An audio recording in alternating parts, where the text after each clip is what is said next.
Nintendo.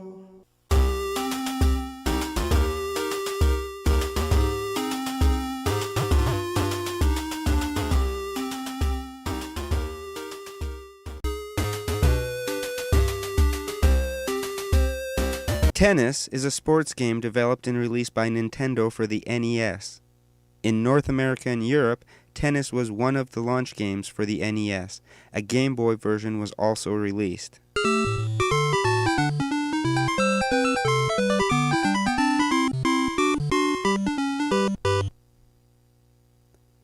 The game features single-player and two-player modes for singles and doubles matches, with either competitive or cooperative gameplay. A computerized opponent's artificial intelligence can be set to 1 of 5 difficulty levels. Mario referees the matches. I might have played this a little bit back in the 80s, but it didn't really appeal to me. Playing it for this review and playthrough, I sort of enjoyed it. I found it a little frustrating and a little bit difficult, but overall, I think with a lot of these games, once you play, you'll get the hang of it more. You'll figure out what you're doing wrong. I kept getting faults.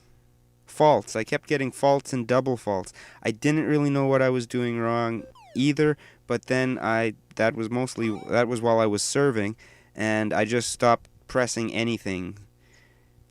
I don't know if I was hitting the button too much or I was hitting the controller and stepping over the line. I did do a couple things where I kind of hit the ball harder, it seemed, and hit the ball lighter, but again, you'd have to play this game quite a bit to figure out the nuances of it. I enjoyed it. I'm going to give it fair. With some playing, it might be good, but on my initial playing, I have to give it a review of fair.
Nintendo.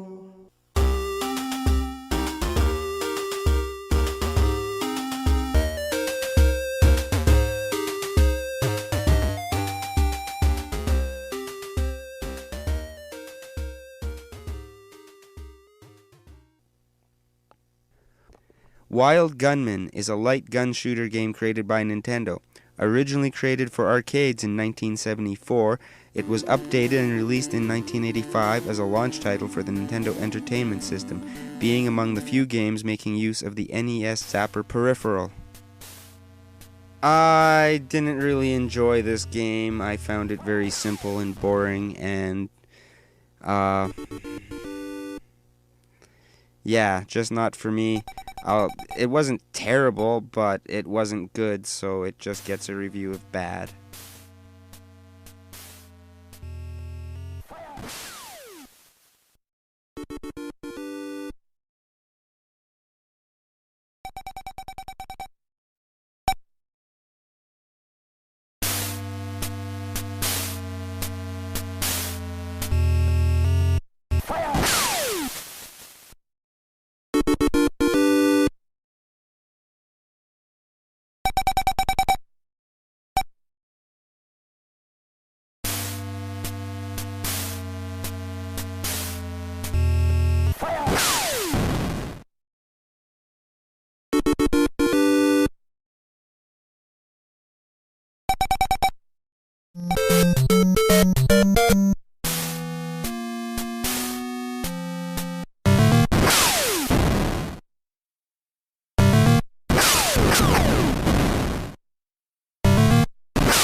Nintendo.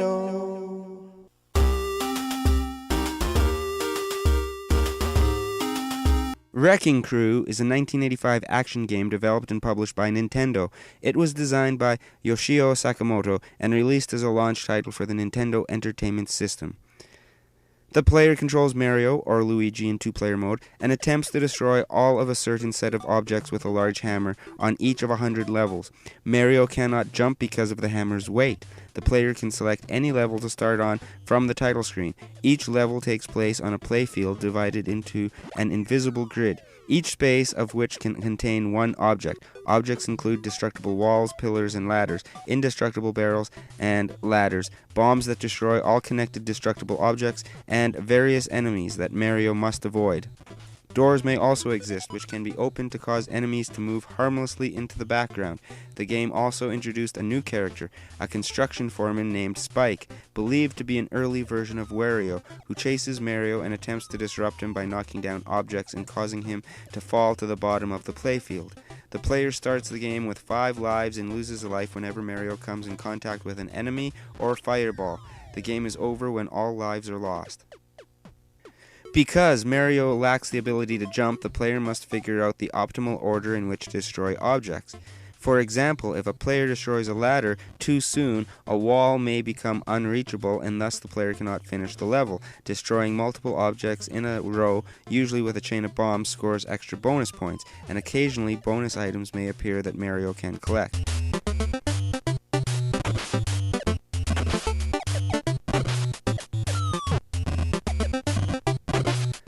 I'll be honest, I didn't put much effort into this game. It just doesn't appeal to me. I kind of fiddled around with it. I guess if I played it more, I might get into it a little bit more, but it just doesn't appeal to me. I don't want to get into it. So I'm going to give this a bad review. It's not terrible. It might be fair, but if it interested me, it would be a fair game. But it doesn't interest me at all, this type of stuff. So it gets a bad review.